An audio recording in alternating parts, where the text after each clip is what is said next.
Welcome back, everyone. Okay, you may have heard this one. When we were going to college, this is back my generation. When we were going to college, and of course we weren't really deciding yet, whatever it was we were going to do, people would say, what are you majoring in?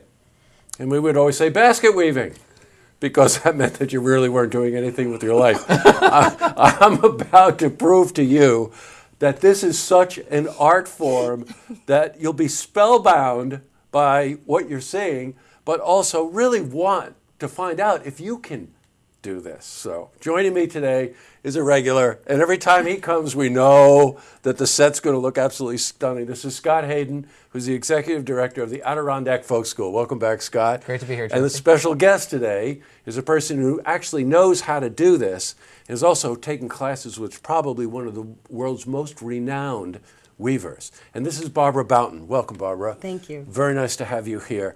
Thank you for bringing this stuff in. You always do this. That's our Except you brought a surprise today because this person actually makes some of this stuff. Yeah, right? I thought I'd upgrade the visits. All right, look, I want to bring people up to date. You're here a lot. Yeah. We always talk about the courses.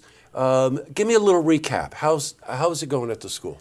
I'm happy to say the school is doing really well now. We had a great year last year. We had 40% increase in enrollment of all of our classes. Wow. And we're seeing an increase off of that by about 20%. So we couldn't be happier with the turnout and the support that we're getting from people. Not so much has to do with you, Scott. You know that. I appreciate that. A lot of people. I hear it in the community all the time. But you realize a 40% increase in enrollment, another 20%, even I can do that math. That's a 60% increase in the people participating in taking these courses that is not about just learning something. It's about experiencing something. And that's really where you come in. I mean, I'm looking at what you brought in. This is art. This isn't just, hey, what are you going to do tonight? I think I'll go take a weaving course. This is really very special stuff. Why are you interested in this? Well, I'm interested in many of the folk arts, blacksmithing and weaving, because I live in my great-great-grandparents' house, and we're the sixth generation family farm that my sons and I kind of keep going with the traditional ways. I don't want them to lose connection with where they came from. So that's how I became particularly interested in weaving. Now, you're teaching courses at the school, but you, this is a person I didn't know about, Vladimir Yarish. Tell us a bit about Vladimir. Vladimir and I met a couple of years ago. I had his book for a number of years. He published a book, Plaited Basketry with Birch Bark, one of the only books actually in the world on birch bark.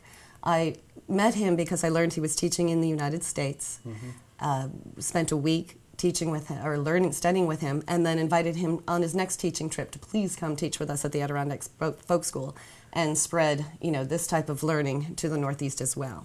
You know what? You have to understand, this is world class here. I remember you telling me last time you were in about a blacksmith artist that came all the way from California. Right. Right? Is that true? It is, yeah. It is true. Mark asked me, Yeah, so if you take a course at the Adirondack Folk School, you're apt to really learn from the masters. And just that conversation alone has to be something. Right, Barb? Exactly. Vladimir Yarish actually is from Veliki Novgorod, Russia, which is one of the oldest cities in Russia.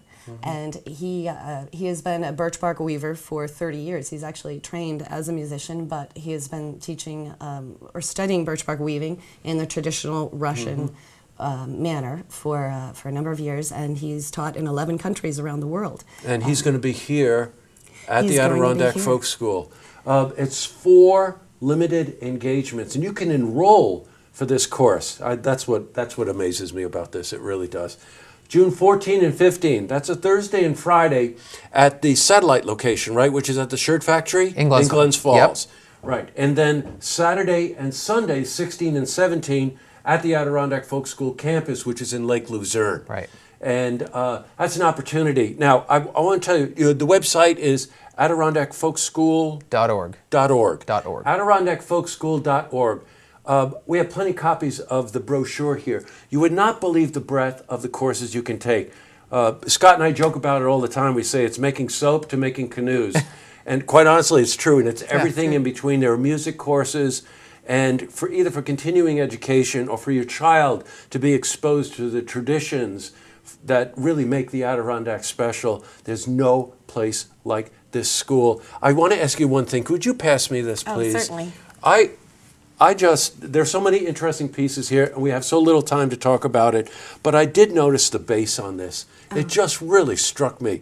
How do you do this? Thank you. I mean, without being technical. Right, exactly. But this is a course offered at the school called the Shaker Cat Head Bass. This style of weaving was developed by the Shakers. They are weaving a round basket, and they realized that if you put all of your produce in a round basket, it all goes to the center, which stresses the center of the basket, especially if you're pulling a heavy basket along the ground.